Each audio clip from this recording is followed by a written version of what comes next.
I proved I was all there because I aced it. As the pandemic rages on, President Trump is focused on dismissing questions about his mental acuity, claiming he recently aced a cognitive test. Hey, buddy. As he called into question Joe Biden's mental fitness. Took it at Walter Reed Medical Center in front of doctors, and they were very surprised. They said that's an unbelievable thing. The White House would not say when he took the test or provide any details. But CNN previously reported Trump took the Montreal Cognitive Assessment in 2018, scoring highly on a test that includes simple memory and mental tasks, which only indicates he is not suffering any mild cognitive dysfunction. Today, Trump's spending the day in the country's biggest coronavirus hotspot, but his trip to Florida has nothing to do with the pandemic.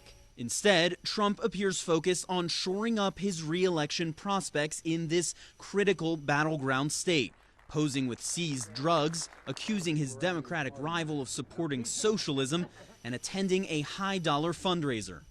But his chances at a second term may be tied to the crisis he is all but ignoring.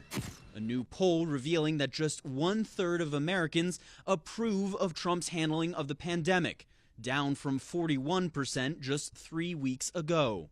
Even Republicans are starting to lose faith. Support for Trump's handling of coronavirus dipping from 90 to 78% in his own party. Dr. Fauci's a nice man, but he's made a lot of mistakes. Very difficult. Meanwhile, the president is locked in an increasingly public feud with the country's most trusted doctor, whose assessment of the surge in coronavirus cases is growing gloomier, while the president tries to spin a rosier version of reality. We have tested almost 40 million people.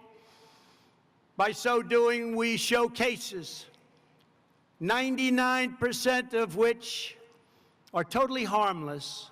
Dr. Fauci, who says he hasn't seen Trump in more than 5 weeks, making clear that's not true, telling the Financial Times, "What I think happened is that someone told him that the general mortality is about 1%, and he interpreted, therefore, that 99% is not a problem, when that's obviously not the case."